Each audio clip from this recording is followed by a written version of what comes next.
নমস্কার, রসিমার ফ্যামিলিতে আপনাদের স্বাগত জানাই। চলুন, আগের দিন তো দেখলেন এই যে পুজো টুজো হলো, তারপরের দিন এই যে রবিবার, শনিবারের পরের দিনের যে রবিবার 11:30 বাজে। অলরেডি আমি রান্না বসিয়ে দিয়েছি। তো আজকে যা ওর দেওর ওরা বাড়ি চলে যাবে সব, তো অনেক দিন পরে এসেছে তাই একটুখানি মাংস আনালাম। অনেক দিন পরের জন্য নয়, এমনিতেই রবিবার প্রায় সময় মাংসই হয়, আর বাচ্চারা তো অন্য কিছু খেতে চায় না। তো সেই জন্য এই যে মাংস, একটু খাসির মাংস আর একটু মুরগির মাংস কষার জন্য আনতে বলেছিলাম আমার হাজব্যান্ডকে। তো আমার যা আবার সে কী করেছে, ইলিশ মাছ কিনে নিয়ে এসেছে, এসে বলছে আমাকে রান্না করো। তো আমি বললাম যে একদিনে এত কিছু, আর তুমি মাছটা কিনতে গেলে কেন, মাছটা মানে খাওয়া বলছে, তাহলে তুমি এক করো, ভাজা করে ফেলো বলে এইদিকে এই যে মুরগির গিলে মেটে এগুলো সব আছে, ওগুলোও রান্না করবো, ওগুলো কষা দিয়ে দেবো, বাচ্চারা আছে খেতে ভালোবাসবে। আর একটু সব জায়েদেরও বলেছি যে এখানেই এক জায়গায় খেয়ে নিতে।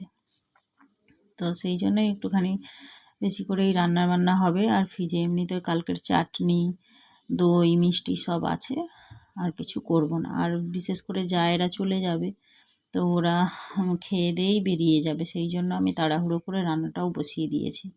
আর এদিকে এই যে মুরগির মাংসটাও তুলে দিয়েছি। ওই মানে স্টমাক এইসব খেতে আমার ছেলেও ভালোবাসে, তো সেই জন্য ওগুলোও নিয়ে এসেছে। আর একটু কষা কষা করলে ওরা খেয়ে নেবে, ভালোবাসে। আর এদিকে আমার মটনও প্রায় হয়ে এসেছে। সব কিছু তো আর দেখানো হলো না, কারণ তাড়াহুড়ো ছিল আর একা হাতেই করছি সব কিছু, যার কারণে আর ভিডিও করা হলো না। আর এই আগের দিনের একটুখানি সবজিও ছিল, তাই যে দেখুন পটল ভাজা, ইলিশ মাছ ভাজা, আর ওদিকে মুরগি, আর এদিকে খাসি।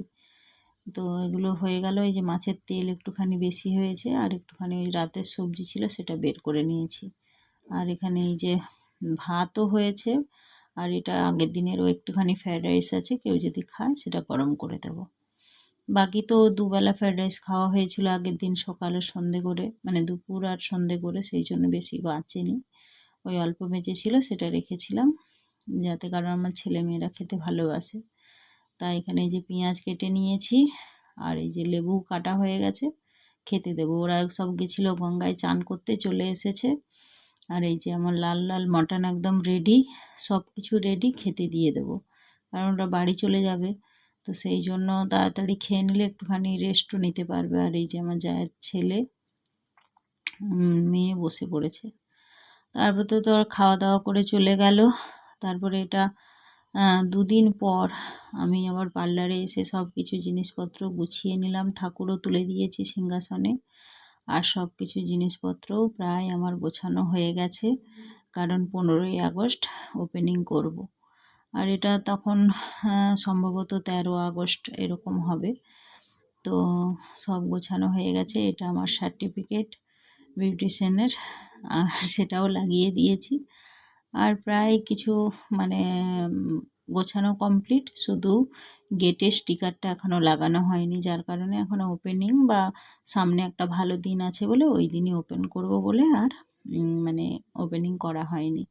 আর এই যে দেখুন কেমন লাগছে, অবশ্যই আপনারা কমেন্ট করে জানাবেন। আশা করি আপনাদের ভালো লাগবে।